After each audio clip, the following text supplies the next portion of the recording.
Bonjour, je m'appelle Alban Cacher, j'ai 22 ans et je suis étudiant de lettres modernes. En bref, je partage ma vie entre l'écriture et le voyage. D'ailleurs, je vous parle depuis un chalet dans les montagnes grecques d'Arcadie. Et c'est justement de voyage que je voudrais vous parler aujourd'hui avec mon recueil Volvere qui a été primé au prix de la crypte de l'an dernier et qui sortira donc au printemps prochain aux éditions de la crypte. Euh, Donc, c'est un recueil qui a été composé suite à une traversée en solitaire à vélo de la Scandinavie et des pays baltes, un tour de la Baltique en fait. Et l'idée c'était vraiment de retranscrire ce souffle. D'ailleurs, un des sens de volvere, ce mot latin, c'est rouler, c'est l'idée de mouvement. Le second sens étant volvere mentes, qui correspond à quelque chose de plus réflexif. Parce que je veux parler aussi de cet aspect méditatif en fait de cette expérience.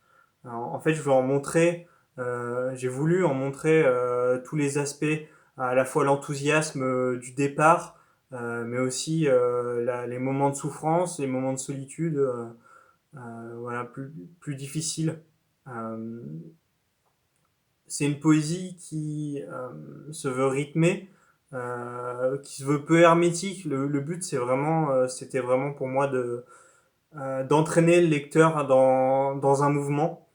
C'est la recherche aussi d'une légèreté, en fait, recherche d'une légèreté dans l'écriture qui a été celle qui était la mienne en fait aussi pendant que je voyageais, pendant cette vie nomade.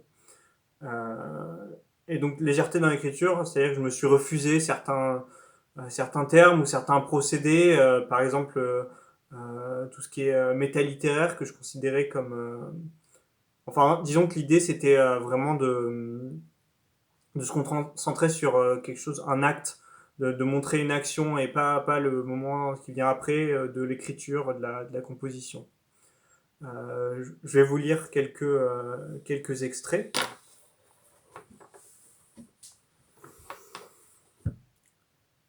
La route en fin départ, pour où je ne sais, mais j'aime, adieu que j'aime, la route et les lointains qu'elle chasse, levant l'arc du genou qui ploie, et jamais n'assoit, et jamais ne sursoit au départ dans le vent, sur la route qui m'appelle et m'obsède.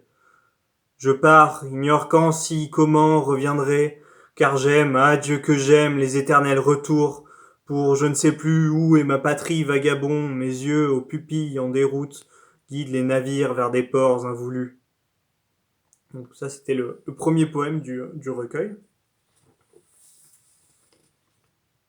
Un second. Que pourrais-je bien ajouter à l'enracinement de ces pins sur la route de Yokmok, au passage de ces trois rennes après Stjørdal où j'avais dû virer vers l'est, eux ne virèrent pas ni ne hâtèrent le trot. On m'a parlé de danger, de souffrance et d'ennui, oubliant de dire tu auras connaissance de terres nouvelles, rencontreras un homme qui se confiera. Ma famille vit ici depuis 7 siècles, je ne partirai pas. Et un autre. À 20 ans, je quittais Taïwan à pied pour l'Europe. Au printemps, rentrerai à cheval. Viens, tu rentreras plus tard, par un chemin plus long, ne regrettant aucun détour, et retrouveras ton corps enfoui sous une dune de la côte ouest du Danemark, celle qu'on ne visite pas. Un dernier extrait. J'ai connu les nuits scandinaves, nuit ajourée, long feu, qui ne veut pas mourir et il n'y a plus de bois, soir terre brûlée.